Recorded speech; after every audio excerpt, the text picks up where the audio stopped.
Good morning, everyone. I'm very happy to be feeling better and able to resume recording some of these videos for you. Good morning. Today is Monday, May 11th of 2020. And just like our morning greetings of old, we'll start with number talk. I have not been able to print. I don't have a printer at my house, so for today's number talk, it is similar to what it's been for the previous Mondays so far, and it's find what is missing. So in our units, our green and tens or blue columns, we have some subtraction equations, some of which could be done on the subtraction finger chart to figure out what is missing. It's either going to be the first number, the minuend, or the subtrahend, the second number. For the tens column, the blue problems, those ones are going to require a larger material. If you're comfortable using stamp game subtraction, you could use that. Small or large bead frame are both great options. Or some of you might be solving that mentally or abstractly. And then in the hundreds column, or the red column, there are some division problems with some numbers missing. There's always going to be the answer or the quotient.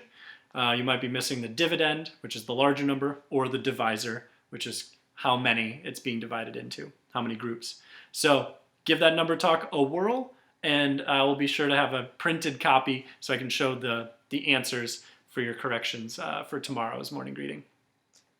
And like last week, I'm going to pick back up with stories from this, A Values Tale. It's stories for growing good people. And I know you all to be good people, but mostly I think there's just some really unique individuals in here that are worth looking at and studying and learning about and perhaps trying to emulate. So today's story is called The Value of Determination. Determination. Now perhaps you've heard that word, perhaps you haven't. I'm not going to define it for you yet. I'm going to let the story do the talking. All right, so the value of determination. Hello, hello. As you can see,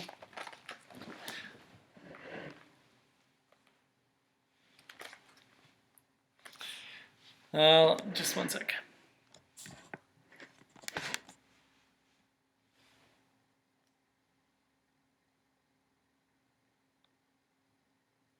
Hello, hello. As you can see, there are three of us.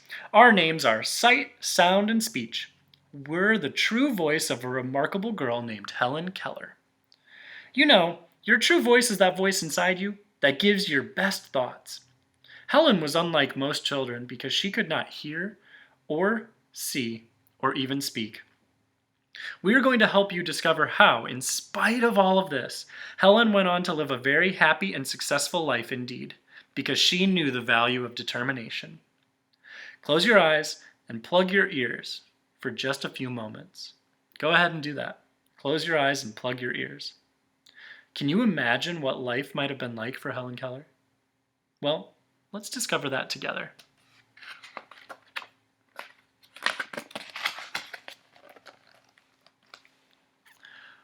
Once upon a time, a baby was born by the name of Helen. At first, she could see and hear like other healthy children.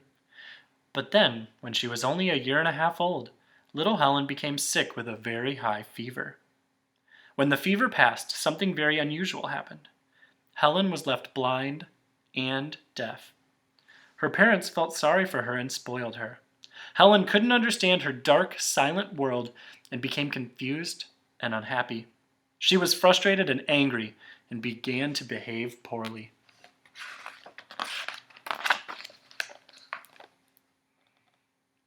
Even when we, her true voice, tried to calm her, we failed. "You would be happier if you behaved," we all said to her. But even though she could hear her own thoughts, she refused to pay attention. Her parents finally heard about a very special teacher for blind children named Anne Sullivan, and they called upon her to help them. When Anne arrived at the Keller home, she brought a doll for Helen. Helen rudely grabbed the doll out of Anne's hands But then Anne took hold of Helen's hand, and with her fingers, she spelled the word doll on Helen's hand.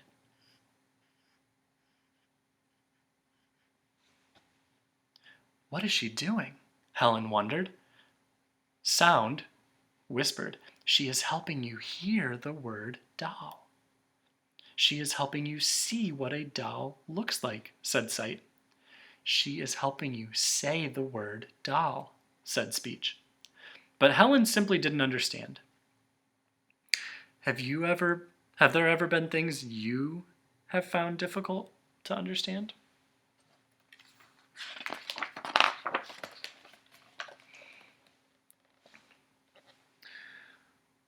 Progress was slow and difficult. Helen had liked it when everyone spoiled her, but Anne wasn't giving in to any of Helen's tantrums. She was going to help her change.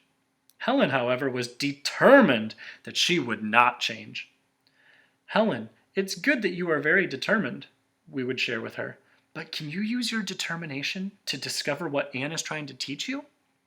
I will not, Helen answered to us silently. I want to do things my way. Helen didn't know that Anne was just as determined.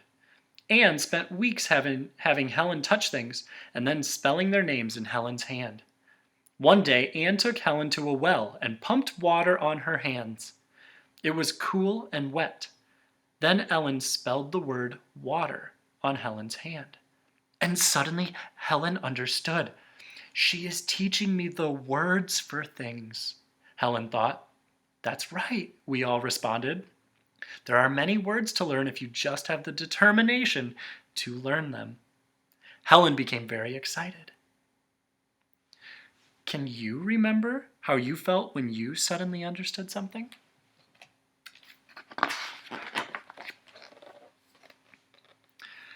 Helen ran through the house, touching a clock, and a lamp, and a chair, and her teddy bear.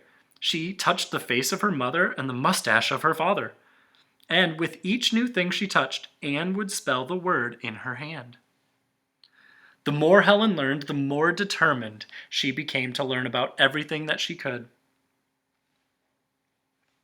You're learning to hear with your hand, said Sound, and you're learning to see with your fingers. Someday you may even learn to talk, added Speech hopefully. Helen was determined that she would, so she traveled with Anne to the Horace Mann School for the Deaf, and she set to work to learn how to speak.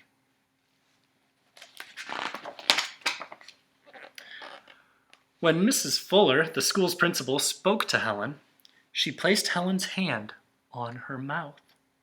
As Mrs. Fuller spoke, Helen could feel how her principal's lips moved and how her tongue moved against her teeth. Helen learned to move her own lips and tongue in the same way. She's trying to make words, cried Speech. She's learning to talk. Now, Helen was finally listening to her true voice, to herself, to her own good thoughts. She smiled often as she continued to learn how to speak more and more words. Even though Helen was blind, she went on to learn how to read as well. She read books for the blind written in Braille by running her fingers over raised dots that made up the words on the page. She was so determined to learn all she could that Helen even went on to college, where she spent years studying, and she graduated with honors. We're so proud of you, Helen, we whispered. You are using your determination to accomplish so many things. Can you see how determination might help you in your own life?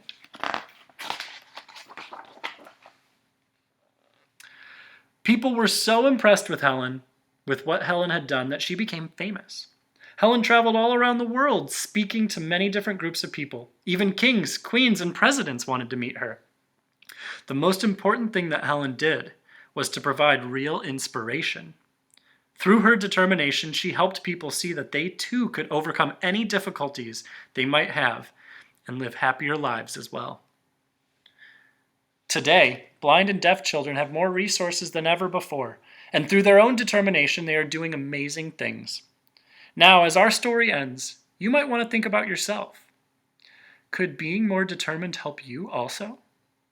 You may face different problems than Helen, but whatever you choose to do, you may discover that when you know the value of determination and use it in big and small ways, you can be happier too, just like our good friend, Helen Keller.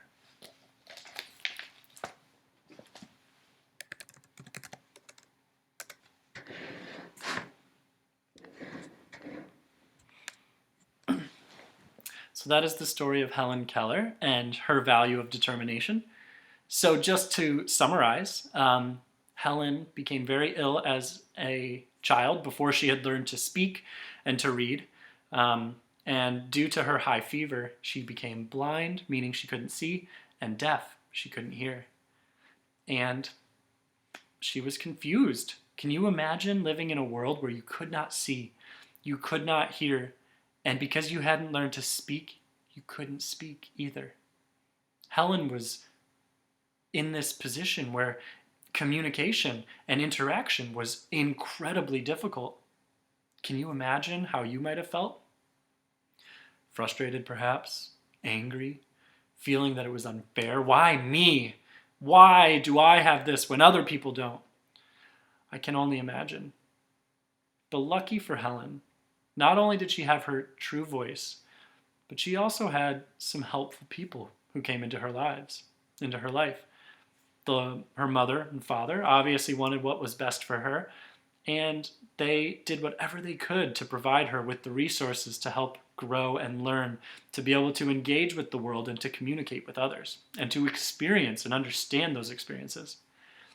And that's where her first teacher, Anne Sullivan, came into her home, lived with her, dealt with first Helen's determination to not learn and to keep her away, but then also witnessed her transformation and her development of determination to continue to learn, to grow, to experience, and to engage.